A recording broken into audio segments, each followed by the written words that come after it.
Y habéis olvidado la exhortación que como a hijos se os dirige diciendo: Hijo mío, no menosprecies la disciplina del Señor, ni desmayes cuando eres reprendido por Él, porque el Señor al que ama disciplina y azota a todo el que recibe por hijo. Si soportas la disciplina, Dios te trata como a hijos, porque ¿qué hijo es aquel a quien el Padre no disciplina? Pero si se os deja sin disciplina, de la cual todos han sido participantes, entonces sois bastardos y no hijos. Por otra parte, tuvimos a nuestros padres terrenales que nos disciplinaban y los venerábamos. ¿Por qué no obedeceremos mucho mejor al Padre de los Espíritus y viviremos? Y aquellos, ciertamente por pocos días, nos disciplinaban como a ellos les parecía, pero para lo que nos es provechoso, para que participemos de su santidad. Es verdad que ninguna disciplina al presente parece ser causa de gozo, sino de tristeza, pero después da fruto apacible de justicia a los que en ella han sido ejercitados. Este es uno de los pasajes más ilustrativos de la Biblia, de la forma como Dios trata a todos nosotros, a todos los que nos llamamos cristianos por su gracia y su misericordia. Desgraciadamente, muchos cristianos creen equivocadamente que puedes seguir viviendo una vida cristiana de negligencia espiritual, sin preocuparte por discipularte, ni estudiar seriamente la Biblia, ni tener diario devocionales, ni tampoco una vida consistente de oración. Sin embargo, muchas de esas personas que tratan de vivir esta vida, estos cristianos, ignoran, como por eso comienza diciendo que ya se les olvidó la exhortación que vas a ser disciplinado si no vives de acuerdo a la forma como Dios ha diseñado para que vivas. Pero vamos a ver en este estudio en qué consiste esta disciplina.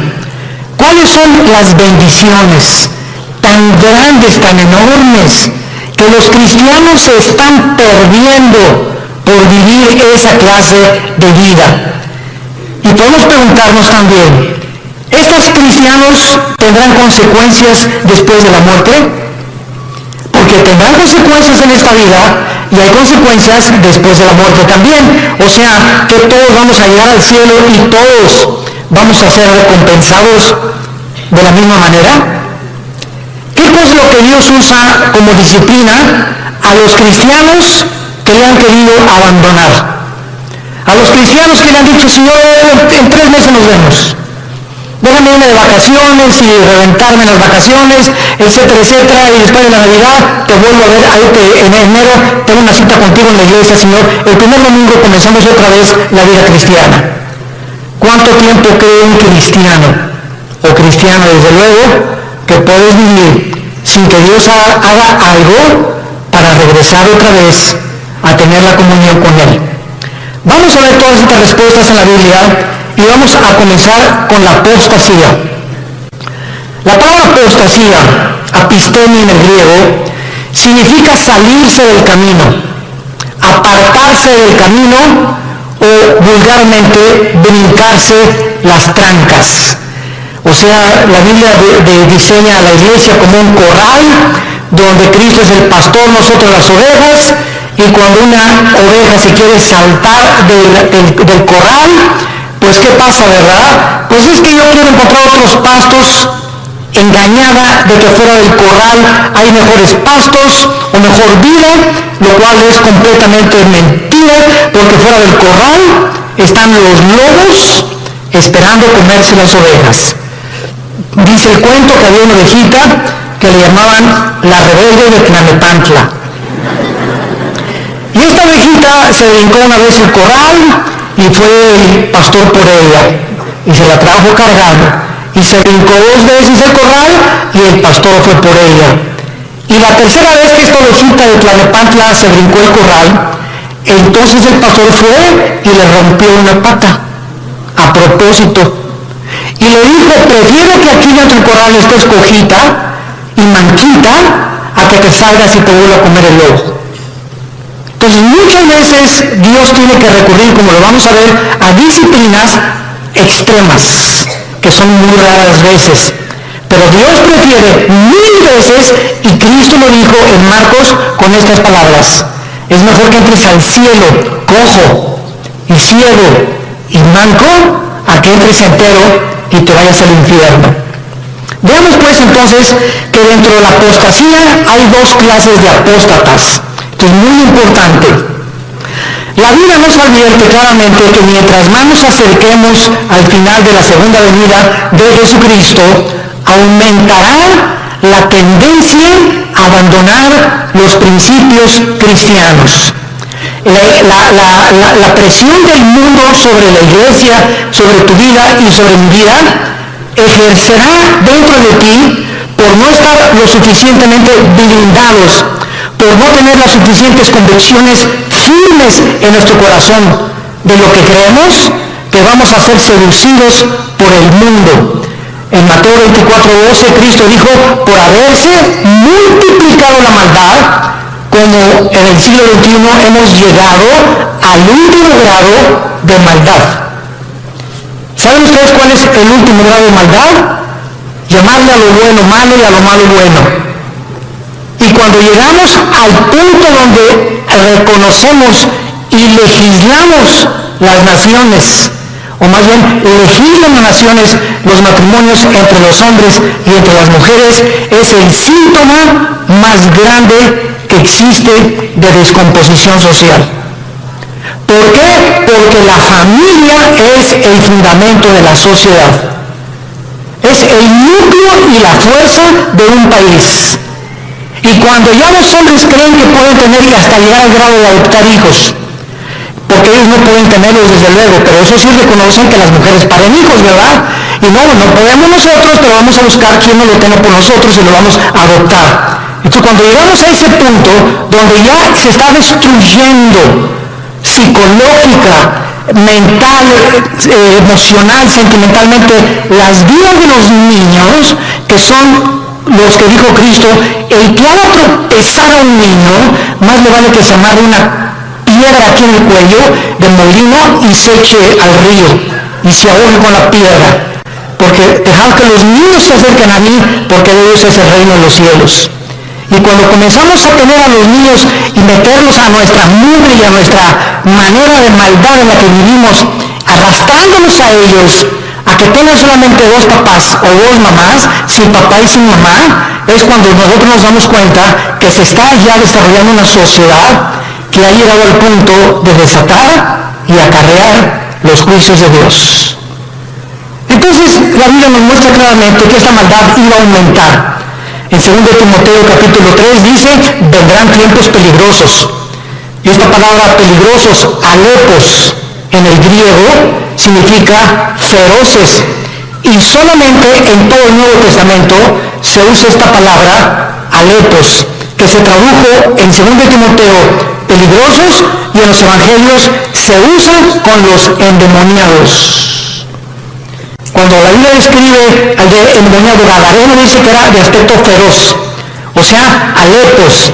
Y vemos cuando dice Pablo en 2 Timoteo 3, del 1 al 5, vendrán tiempos de que los demonios van a aumentar su ataque contra los seres humanos, y habrá hombres amadores de sí mismos, intemperantes, orgullosos, sin afecto natural, con odio a los padres, sin respeto a la autoridad, etcétera, etcétera. Entonces la Biblia nos pinta un panorama que estamos ya entrando a ese lugar, a esa plataforma, a esta dimensión en la que el mundo va a ejercer más y más presión contra nosotros y muchos se van a apartar. Y esta palabra apostasía, como vimos, es salirse el camino, apartarse la verdad o seguir otro curso revelado. Por ejemplo, en Hechos 5:37, hablando de un líder de una secta, dice que se los llevó en pos de sí. esta es la palabra que se usa para apostasía. Cuando algo o alguien te saca, un amigo, una amiga, la pornografía, la homosexualidad, las adicciones, las drogas, el alcohol, cuando cualquier cosa en el mundo te jala y te aparta del camino de la verdad, del camino de la santidad, del camino de la justicia, se llama apostasía. Has apostatado. Ahora bien, hay dos clases de apóstatas. Esto es muy importante.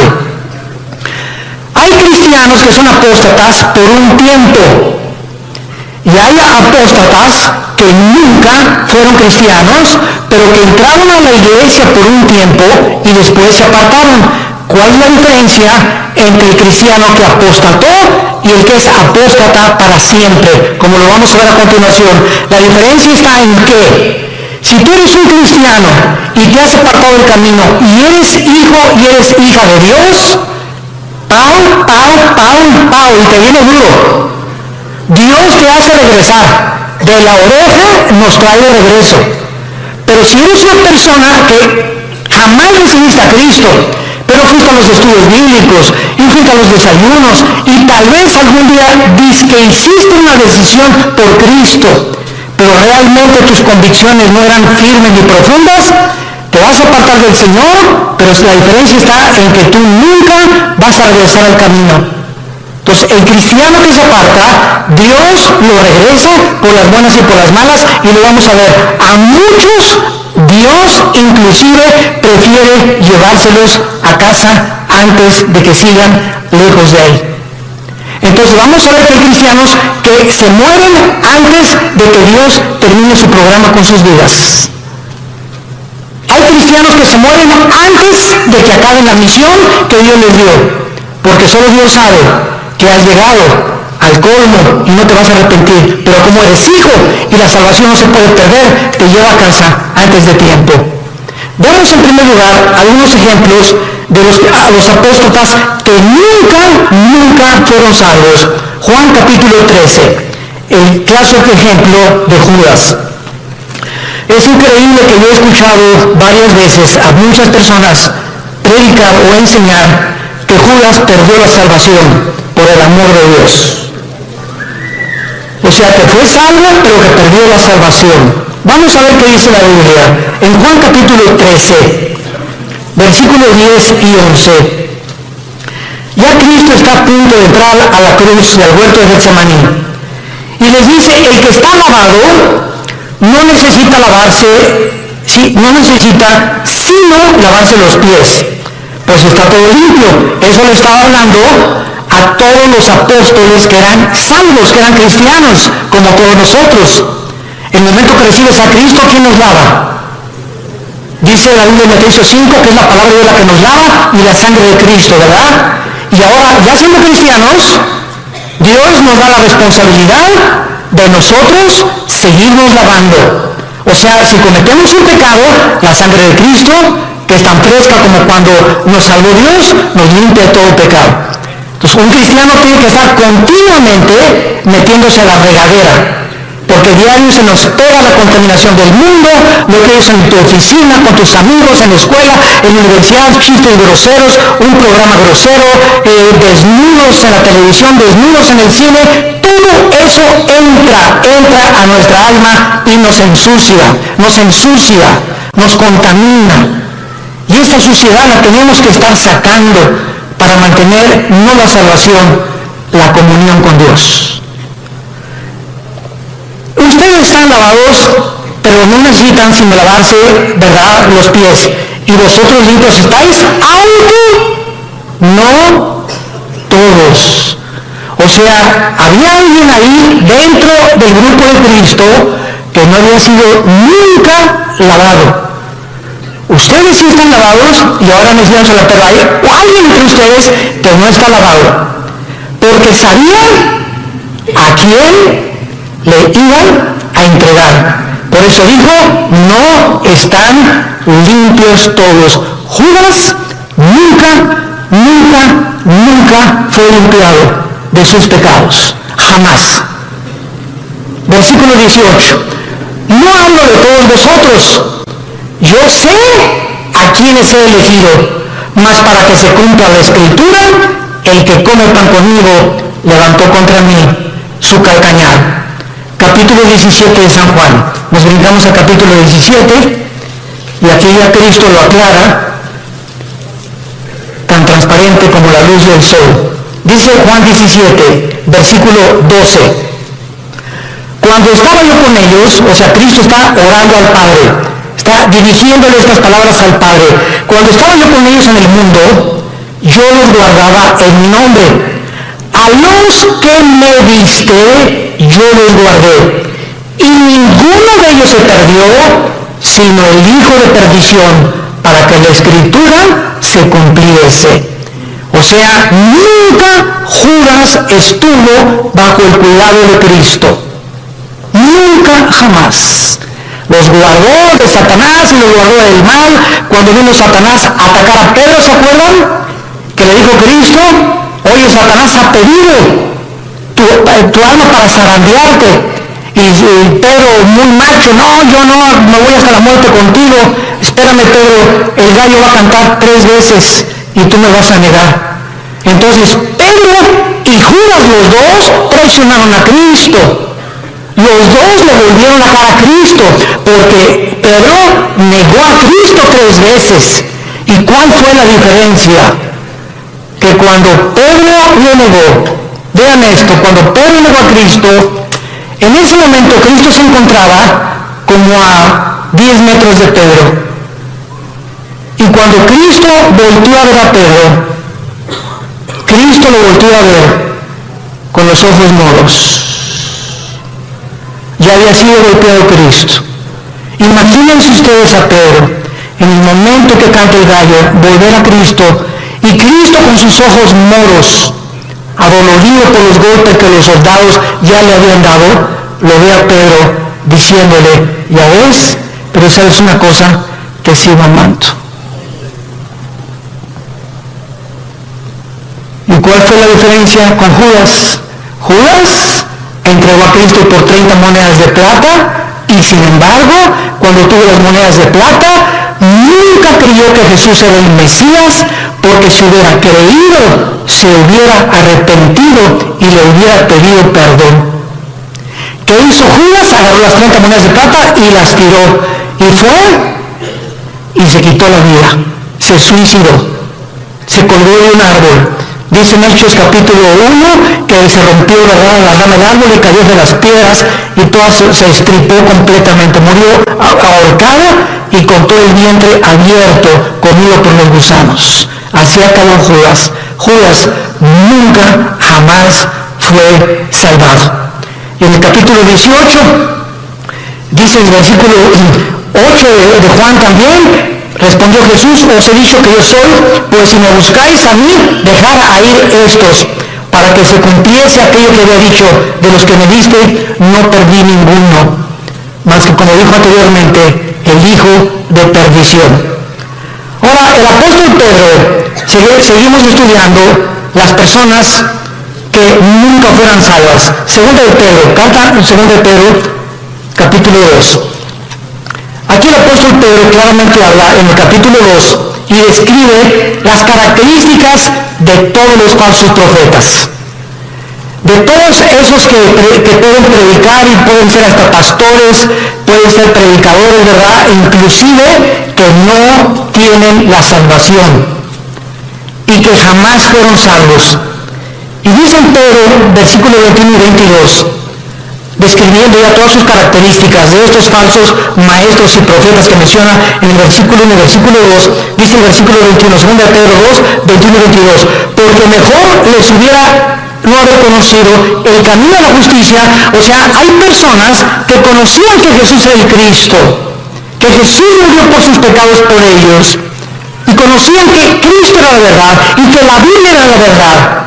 Mejor les hubiera sido no haberlo conocido, que después de haberlo conocido, volverse atrás del santo mandamiento que les fue dado. Escuchen, pero les ha acontecido lo de la verdadero proverbio: el perro vuelve a su vómito y la puerca lavada a revolcarse en el lodo o en el cieno. Aquí Pedro de una forma ya inequívoca describe que todas estas personas nunca fueron salvas. ¿Cómo lo dice Pedro? ¿Qué hace un perro cuando vomita? Se vuelve a comer lo que salió, ¿verdad?, de su estómago. ¿Por qué lo hace? ¿Por qué lo hace? Pues porque es perro. Si no, pues fuera gato, los gatos no lo hacen, los leones no lo hacen. Ahora, ¿por qué un puerco agarras el puerquito y lo lavas y le pones Chanel y le pones un moño y todo, y lo sacas del lodo y lo envuelves y lo que tú quieras, y está y huele a Chanel número 5?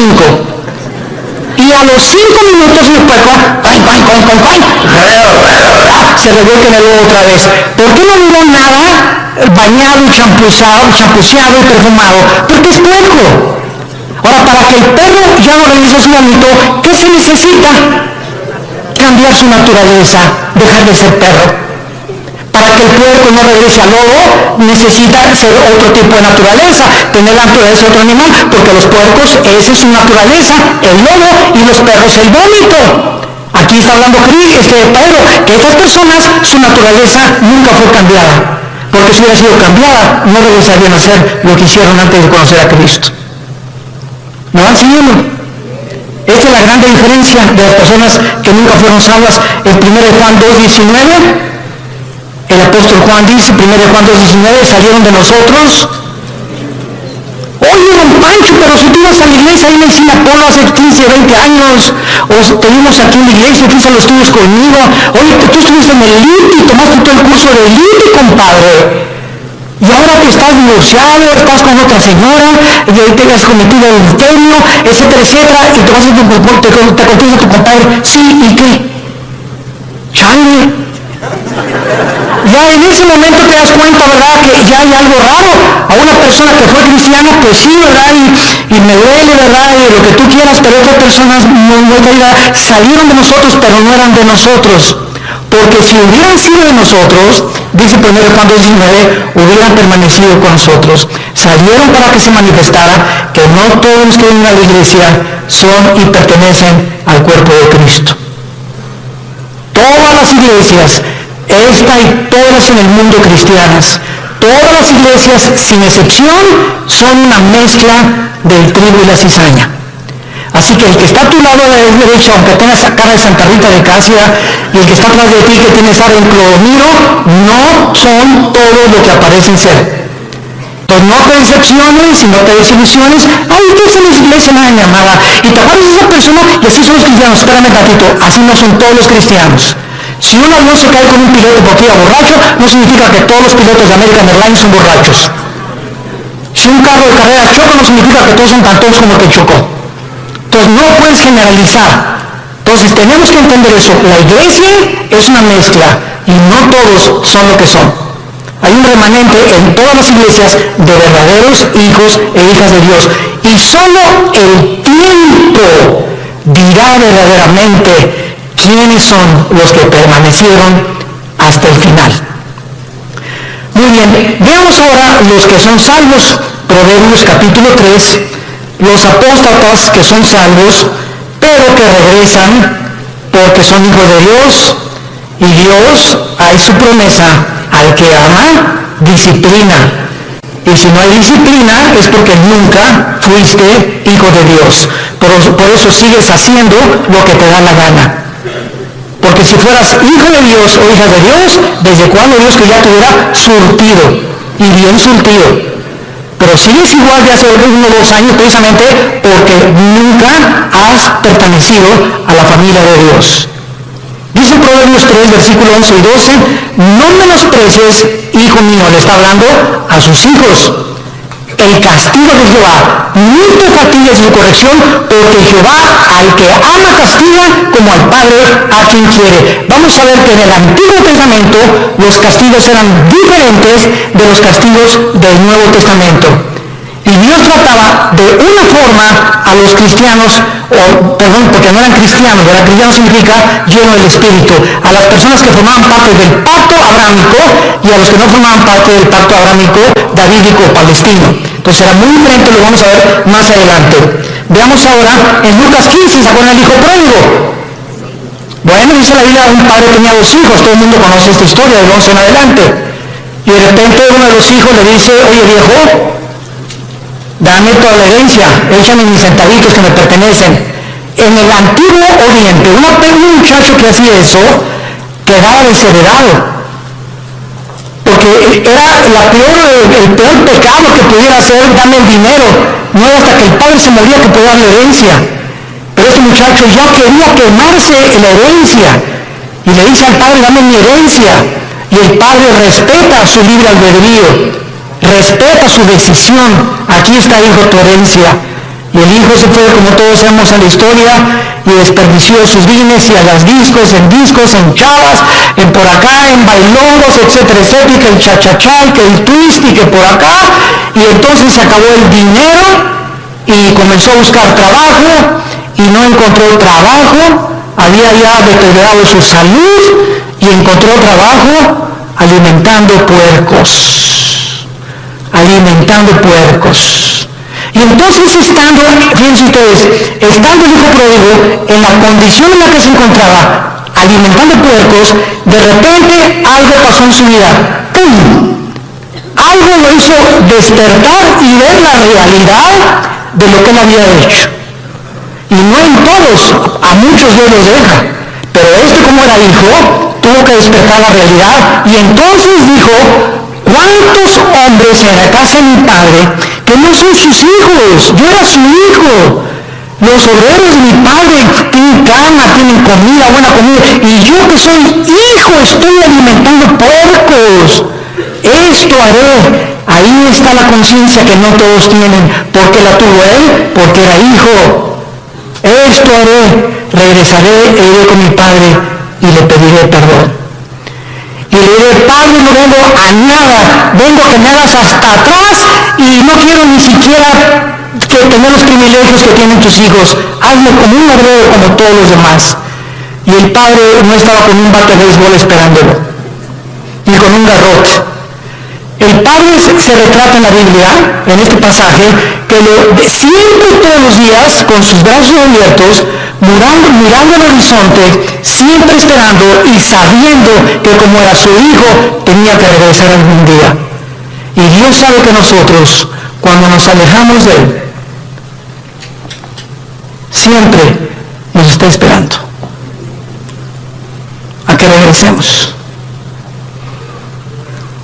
Que le pidamos perdón, porque nos ama, está enamorado de nosotros. Dios está enamorado de nosotros. No te imaginas cuánto te ama Dios. Que dio a su hijo lo dio por ti y por mí, para que tú y yo jamás nos alejemos ya de Él.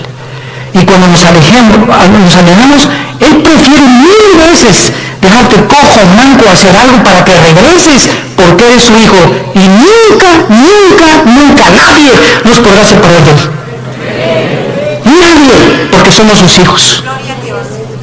Y el padre gritó, traigan el mejor becerro y vamos a hacer una fiesta, y traigan un anillo y pónganselo en el dedo, y traigan las mejores ropas, que significa la justicia de Cristo. Y entonces, ¿por qué el hijo regresó? Porque nunca perdió su calidad de hijo, nunca. Y este es un ejemplo clásico de una persona que es hijo, se aleja de Dios, pero regresa a Dios, porque somos hijos, tenemos que regresar. Tarde o temprano nos convence Dios para regresar con Él. Y si no nos regresamos, y si lo que nos hace Dios para regresarnos no nos sirve, nos prefiere llevar a casa, antes de que el camino sea blasfemado por tu culpa o por mi culpa. Veamos otro ejemplo en 1 Corintios 5, vamos al Nuevo Testamento. 1 Corintios 5. Aquí está un caso tremendo de un muchacho que pues no era como nosotros, ¿verdad? Nosotros tenemos la Biblia completa. La iglesia de Corinto era la iglesia más carnal de todas las iglesias del Nuevo Testamento, pero eso sí, tenían todos los dones, pero eran carnales.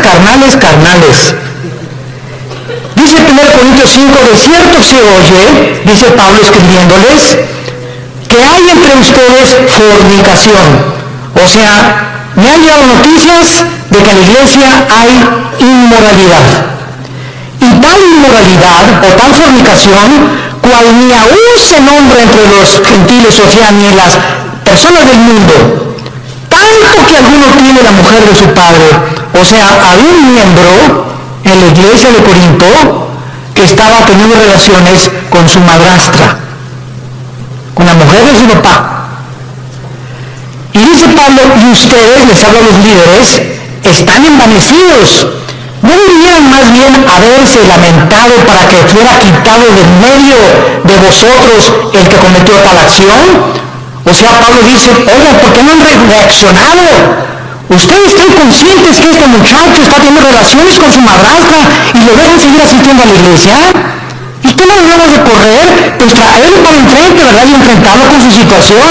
Ahora tenemos la Biblia y nos damos cuenta que los líderes, cuando sabemos que hay un pecado, la iglesia es un hospital y que vamos a ayudar. Pero cuando sabemos que alguien insiste y sabemos que alguien, por ejemplo, si una señora me dice, mi esposo tiene ya 6 meses que es adúltero, hermano, pastor, y ya hablamos nosotros con el esposo de los pastores, y le decimos, mira, estás viendo el pecado, y sabemos que sigue en adulterio, la disciplina de Dios es decirle a esa persona, tú no puedes entrar a la iglesia, porque puedes entrar porque es un hospital si colaboras con el doctor para que te cure. Pero ¿de qué te sirve al hospital? A que te pongan benditas y que te pongan curitas y saliendo del hospital te las arrancas y te las quitas. Y regresas con el doctor, oiga, ya le he puesto 3 curitas, pues es que no me gusta, no quiero para que vienes conmigo. Si no quieres que te cure, para que vienes al hospital.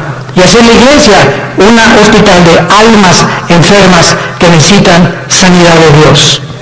Y dice más adelante el versículo 3, ciertamente dice Pablo, yo, como ausente en cuerpo, pero presente en espíritu, ya como presente he juzgado al que tal cosa ha hecho, en el nombre de nuestro Señor Jesucristo, reunido en vosotros y mi espíritu con el poder de nuestro Señor Jesucristo, el tal sea entregado a Satanás para destrucción de la carne.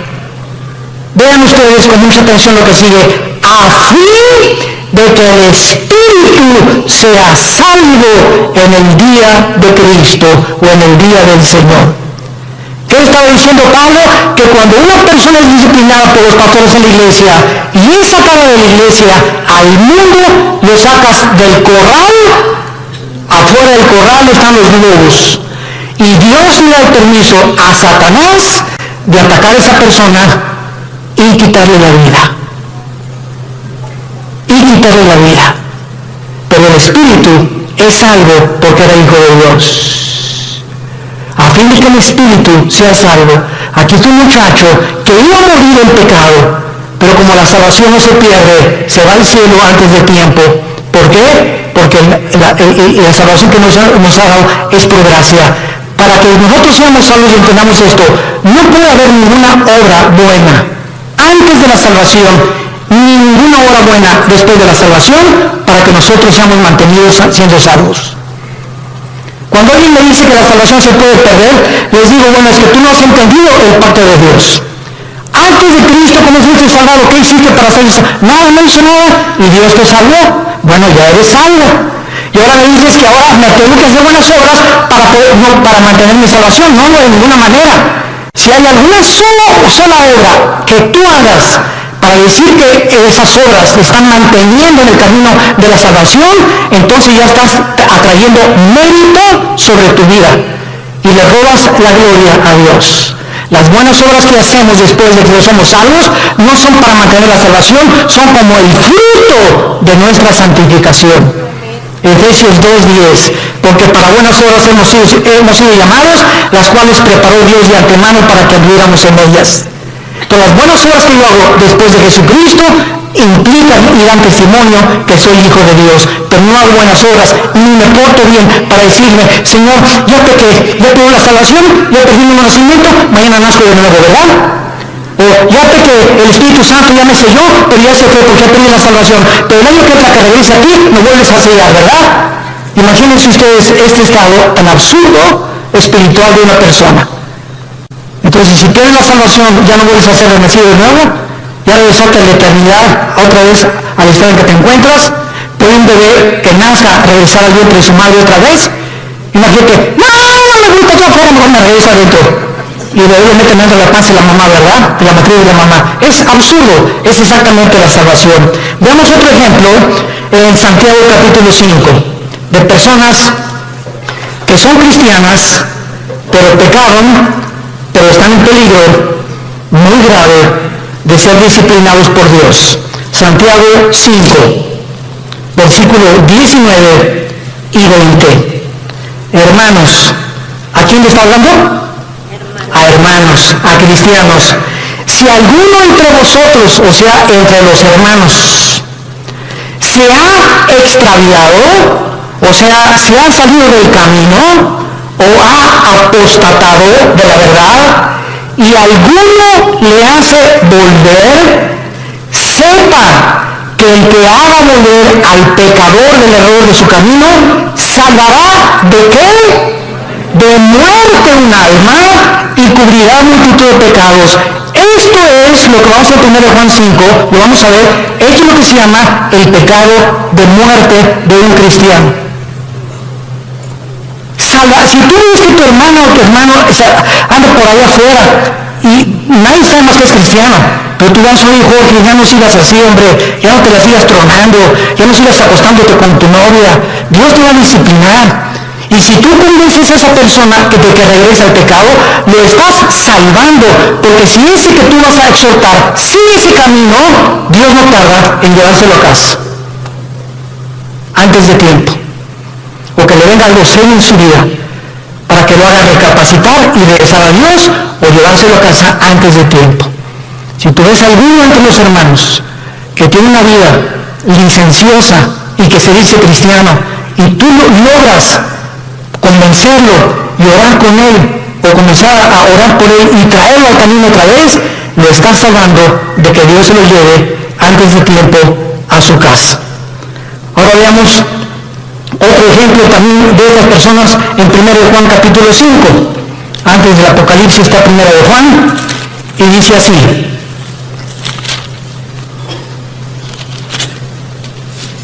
1 de Juan capítulo 5, versículo 16. Si alguno viene aquí a su hermano, otra vez a un cristiano, si alguno viene a su hermano cometer pecado que no sea de muerte, pedirá a Dios y le dará vida. Esto es, para los que cometen pecado que no sea de muerte. Hay pecado de muerte por el cual yo pido que no se pida, o por el cual yo digo que no se pida. Vean ustedes la diferencia. Hay cristianos que solo no saben que aunque tú vayas y los exhortes, no van a regresar a Dios, pero son cristianos. Están tan endurecidos y tan aferrados al adulterio, o a esto, o a la fornicación, o a aquello, que solo Dios sabe, que, porque solamente Dios conoce el corazón, que no van a regresar. Y entonces hay muchas personas que Dios sabe que no van a regresar, y ya no les pone a los demás hermanos orar por él. Así que mientras tú tengas ganas de orar por alguien, significa que ese pecado no es de muerte todavía. Pero cuando ya no sientes orar por nadie, o por esas personas que andan en pecado, y tú ya tienes un mes o 2 meses que no oras por ellos, es porque el Espíritu Santo ya no te los ha puesto, porque ya no tarda Dios en llevárselos a casa. Esas son las personas que son salvas, pero que han cometido el pecado de muerte. Ahora veamos algunas causas espirituales por las cuales los cristianos se apartan de Dios. He apartado 4 principales razones. La primera es la persecución. Juan capítulo 15, 18 al 19. Si el mundo los aborrece, sepan, nos está hablando los hijos de Dios, que el mundo me aborreció a mí. Si tú eres cristiano y regresas a tu casa y ya con el pastor, ¡ay, pastor! Pues desde que me convertí, ya mis padres no me quieren, y en la escuela se hacen burla de mí, bla, bla, bla, etcétera, etcétera. Pues, ¿qué creías entonces? Dios nos llamó no solamente a creer en Él, sino a padecer por Él también. Ahora, ¿no quieres que te persigan? ¿No quieres ser diferente a los demás? no quieres que nadie te calumnie ni que nadie haga chismes contra tu vida, no hay ningún problema. Únete al grupo de ellos y no seas diferente. Pero si eres diferente, te van a perseguir y te van a calumniar y van a inventar cosas contra nosotros, porque el mundo odia a Cristo y nos odia a nosotros, que somos sus representantes. Y esta persecución hace la que mucha gente, no, pues yo prefiero mejor no, y contestas, ¿es cierto que tú eres cristiano y que andas con los aleluyos? No, mira, bueno, soy cristiano pero no soy exagerado, no estoy así en un extremo. Estoy conociendo a Cristo y comienzas a poner pretextos y a avergonzarte y decirles, sí, ¿y qué? ¿Te gustó? No les gustó, qué bueno, me da mucho gusto, me da tristeza como ustedes viven, he encontrado a mi Salvador. ¿Por qué nos salimos a avergonzar de aquel que en la cruz dio su vida desnudo por nosotros? Él nos avergonzó por nosotros. Y tú te avergüenzas de él porque tu familia te persigue, porque eres diferente de tu familia. Entonces, esta persecución hace que muchos se alejen del Señor. Número 2, la negligencia de la palabra de Dios. Hebreos capítulo 2. Ya la Biblia no la lees desde hace 2-3 semanas. Ya la lees allá nomás el domingo. Ya tienes un devocional diario con el Señor, y dice Hebreos 2, por tanto, es necesario que con más diligencia atendamos las cosas que hemos oído, no sea que nos deslicemos, porque si la palabra dicha por medio de los ángeles fue firme, y toda transgresión y desobediencia recibió justa retribución, ¿cómo escaparemos nosotros si descuidamos una salvación tan grande, la cual, habiendo sido anunciada primeramente por el Señor, no fue confirmada por los que lo oyeron? Esta frase, ¿cómo escaparemos nosotros si descuidamos la salvación? Muchos la han atribuido a que si se pierde la salvación, nos está hablando Dios, ¿cómo escaparemos de su disciplina? Leo también Hebreos 12. Al que ama Dios disciplina, y si no disciplina no eres hijo, eres bastardo. Entonces, ¿cómo escaparemos? ¿Cómo crees que te vas a escapar de Dios habiendo sido cristiano ya? Si tú descuidas tu vida devocional con Dios. Número 3, la amargura. Hebreos 12:15. La amargura es otra causa de alejarse de Dios. Mirad bien, Hebreos 12:15, que ninguno de ustedes deje de alcanzar la gracia de Dios. ¡Qué tremendo! Dejar de alcanzar la gracia de Dios. ¿Cómo? Que brotando alguna raíz de amargura te estorbe y por ella contamines a muchos. Esto está tremendo, Hermano en Cristo, hermana en Cristo, tú y yo no podemos darnos el lujo de odiar a nadie. Hayan hecho lo que nos hayan hecho. No podemos darnos el lujo de tener rencor contra nadie. Hayan hecho lo que te hayan hecho, que te violaron, que te robaron, que te golpearon, que tus papás, lo que hayas atravesado en la vida, perdónalo.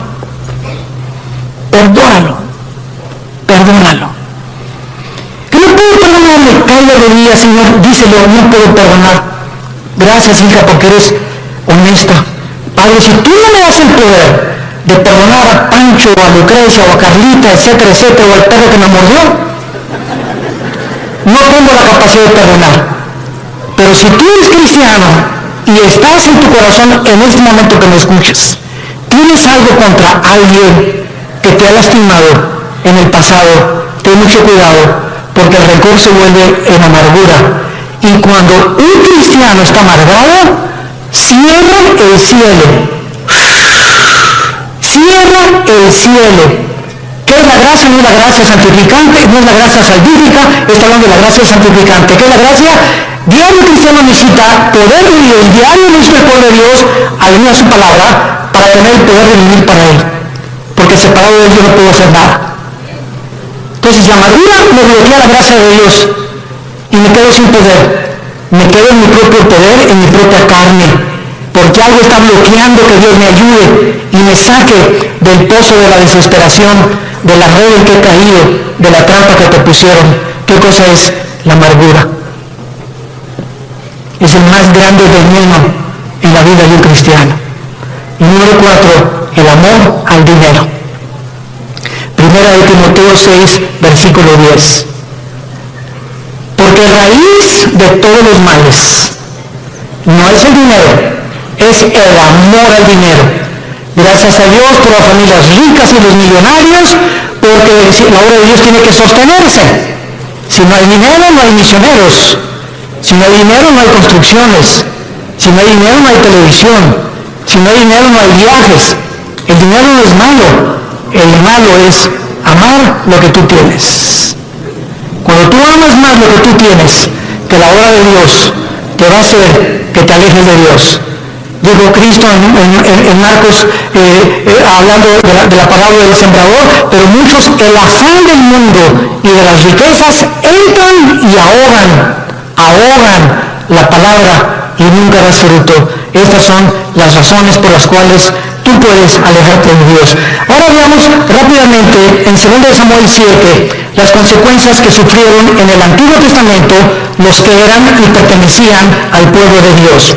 O sea, los que tenían garantizada ya la salvación.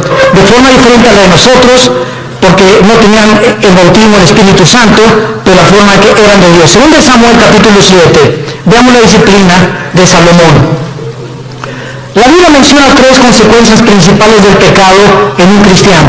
Número 1, la disciplina. 2, la muerte, que ya lo vimos. Y 3, la pérdida de recompensas en la otra vida. En otras palabras, si tú te mueres siendo cristiano en pecado, o en un pecado, porque pues quién se va a morir sin pecado, ¿verdad? El único sin pecado ha sido Jesucristo. Si yo me muero, estás ahí en el hospital, y ya te da el síntoma, y una enfermedad guapa y le haces, ¿qué tal enfermerita? Ya le echaste ojitos, ¿verdad? Y ¡pum! Te mueres, te llevaste ese pensamiento al otro ladero, ¿verdad? O sea, no moriste santito, sin haber roto un plato. O haz de cuenta que también estás en el hospital ahorita o estás en la carretera y chocas en la carretera y de manera que peleaste con tu esposa, te moriste en pecado, ¿no es cierto? Y vas a perder la salvación, no lo vamos a perder, pero en la otra vida perdemos las recompensas. Que no se imaginan qué grandes recompensas hay, porque no todos los cristianos en la otra vida vamos a gobernar con Cristo, solo los vencedores. Y lo vamos a ver más adelante para terminar. En 2 Samuel 7, 14 y 15, se le está dando las instrucciones a David y le dice, yo le seré el padre y él me será mi hijo. Si hiciere mal, o sea, si se aparta de mí, le castigaré con vara de hombres y con azotes de hijos de hombres, pero mi misericordia no se apartará de él, como la aparté de Saúl, al cual quité delante de ti. ¿Cuál fue la diferencia entre la descendencia de David y el rey Saúl? ¿Cuál fue la diferencia entre Pedro y entre Judas? En que aunque nosotros nos portemos mal y aunque nosotros intentemos alejarnos de Dios, si somos hijos e hijas de Dios, su misericordia es más alta que los cielos. Y Dios va a hacer algo para que regreses y para que yo regrese a la comunión con Él. Y va a ser disciplina. La palabra disciplina es interesante porque viene de la palabra paideo, viene de la palabra pedagogo, que significa el que forma el carácter o el maestro. Entonces, ¿se acuerdan de nuestro pasaje en Hebreos 12? Dios al que ama disciplina, al que ama le forma el carácter a través de pao, y castiga también con azotes. O sea, Dios usa en la Biblia para formar tu carácter, y si somos tercos, pao. Azota al que recibe por hijo. La palabra azotar en el griego es castigo físico.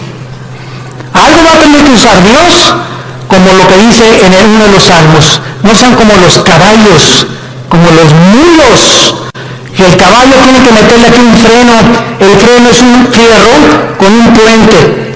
Y cuando se le mete al caballo el freno y le jalan las riendas, el puente se le encaja en el paladar al caballo. Y el caballo, cuando asocia el dolor se para y le obedece al jinete. Si no se le aplica dolor al caballo, el caballo se desboca y sigue corriendo. ¿Y qué nos dice Dios? Necesito aplicarte dolor para que regreses a mí. ¿Quieres que te trate como a los caballos? ¿Como a los animales? Tú dime. Pero ¿sabes una cosa? Nunca quitaré mis ojos de ti. Te haré entender, por las buenas y por las malas, el camino en que debes andar. Sobre ti pondré mis ojos. Salmo 32.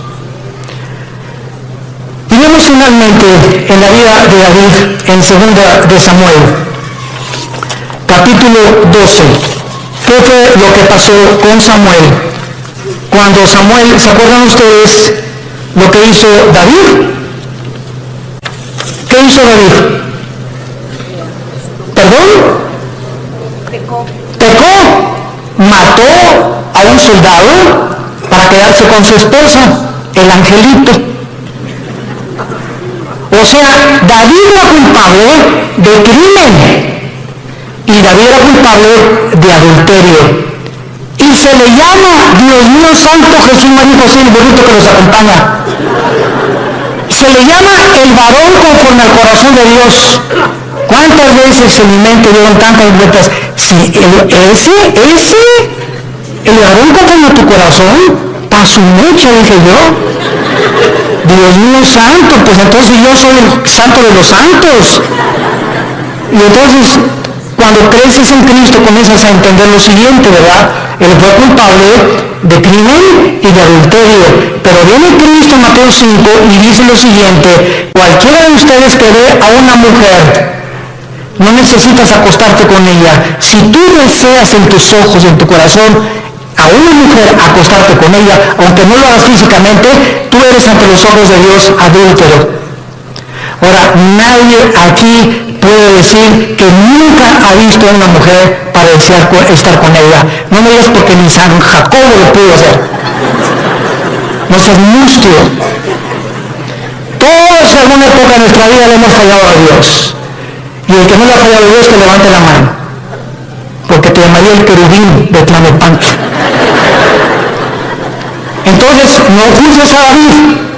Porque si nosotros hemos sido adúlteros alguna vez en nuestra vida y Dios nos perdonó, no creas que por no acostarte con ella eres exento del adulterio. ¿Y cuántos de nosotros Él lo acusó por un crimen? Dijo Cristo: cualquiera que odie a alguien es culpable de crimen. Porque no es el acto, sino el intento del corazón lo que Dios juzga. Entonces, cuando yo entendí eso, me di cuenta que yo soy más pecador que David. Porque muchas veces se veía tantas personas y cuántas veces decía tantas mujeres y tú me has perdonado, Señor. ¿Qué diferencia hay entre mí y David? No hay ninguna diferencia. Has tenido misericordia con todos. Y ahora todos nosotros somos varones y mujeres conforme al corazón de Dios, porque somos sus hijos. Y nos amó hasta la muerte en una cruz. Y dice en 2 Samuel capítulo 13, versículos 13 y 14. Para terminar, dice la Biblia: porque ¿a dónde iría yo con mi deshonra? Y aún tú serías estimado como uno de los perversos en Israel. Te ruego que hables al rey, que él me lo negará. Mas él no quiso ir, sino que pidiendo más que ella lo forzó y se acostó con ella. Luego la aborreció a Amón con un gran aborrecimiento. Vemos nosotros aquí, cuando dice remover la misericordia, se refiere al pasaje donde el rey Saúl fue advertido que si obedecía a Cristo, él permanecería firme en su reino. Pero en cuanto le desobedeciera, perdería la misericordia de Dios, porque nunca fue hijo de Dios. Santos de Dios, tenemos nosotros ahora delante de nuestras vidas un panorama tremendo. Vale la pena permanecer en Cristo. Vale la pena ya tomar en serio a Dios y decir: voy a tener devocionales con Él diario, porque separado de ti no lo voy a hacer, Señor. Limpiar mi vida, amar a mi esposa, amar a mi esposo, darles un buen ejemplo a nuestros hijos, vivir una vida sexual, limpia, pura y santa delante de Dios, que tiene grandísimas recompensas para tu matrimonio futuro, para tus hijos y para la eternidad. Y acabamos con Apocalipsis capítulo 20, donde comprobamos las recompensas finales de que no todos los cristianos, aunque dicen aunque de panzazo me vaya al cielo, con 6 de calificación, con eso me conformo. No te conformes con el 6. Dice Apocalipsis 24. Y vi tronos, y se sentaron los que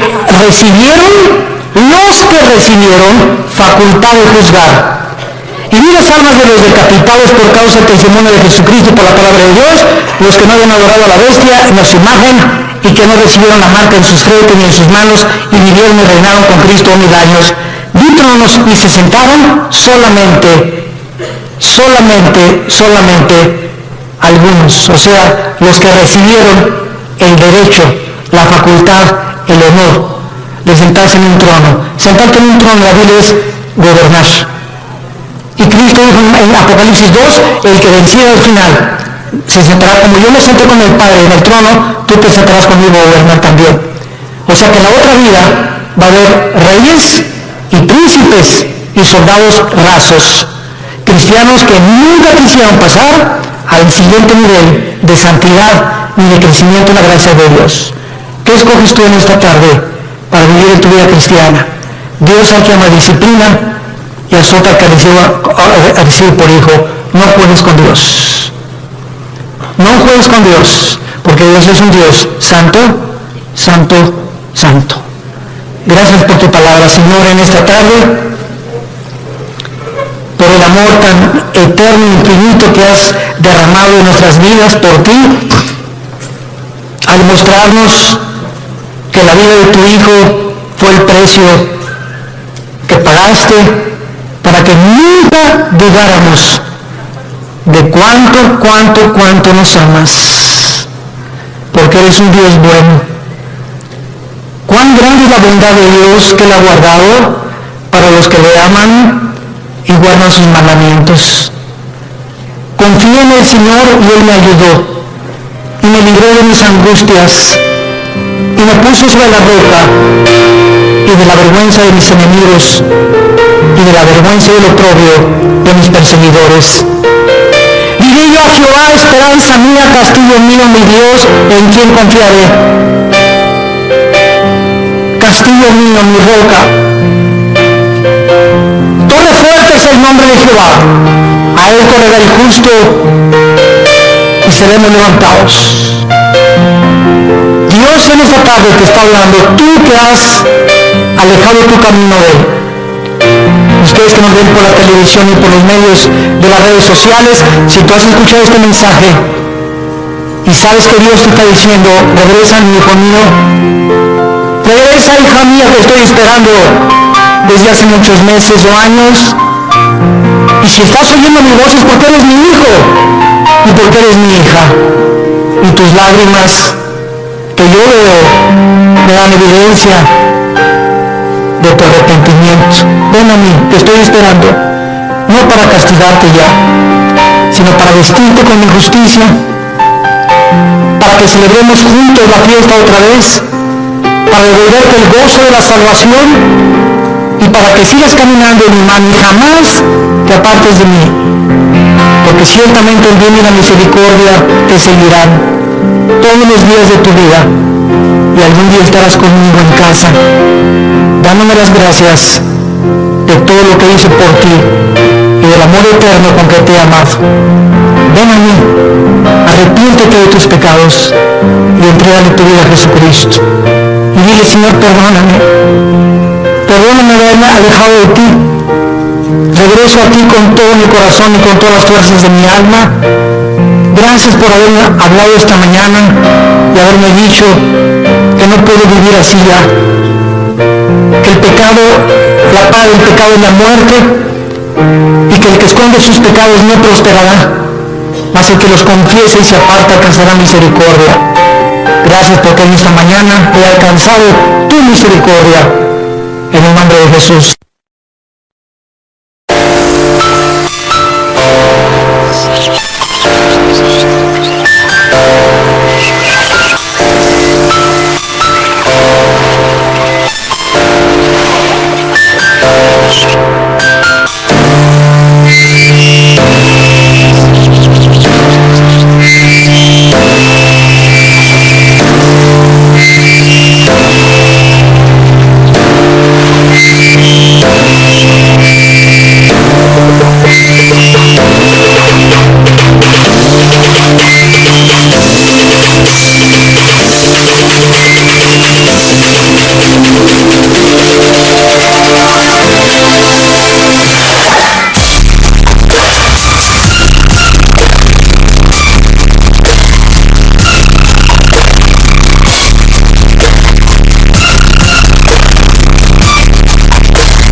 little thing related to you make me smile.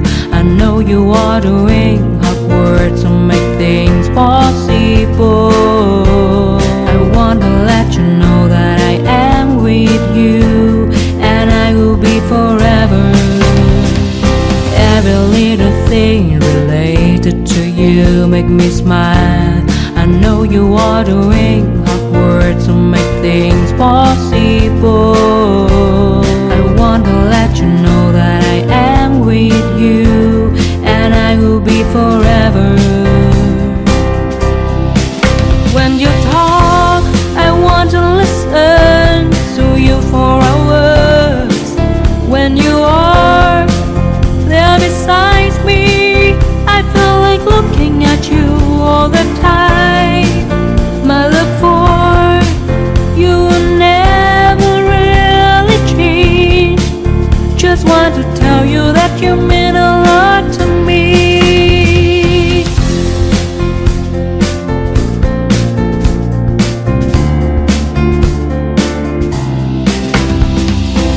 Every little thing related to you make me smile. I know you are doing hard work to make things possible. I want to let you know that I am with you, and I will be forever. Every little thing related to you.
Every little thing related to you make me smile. I know you are doing hard work to make things possible.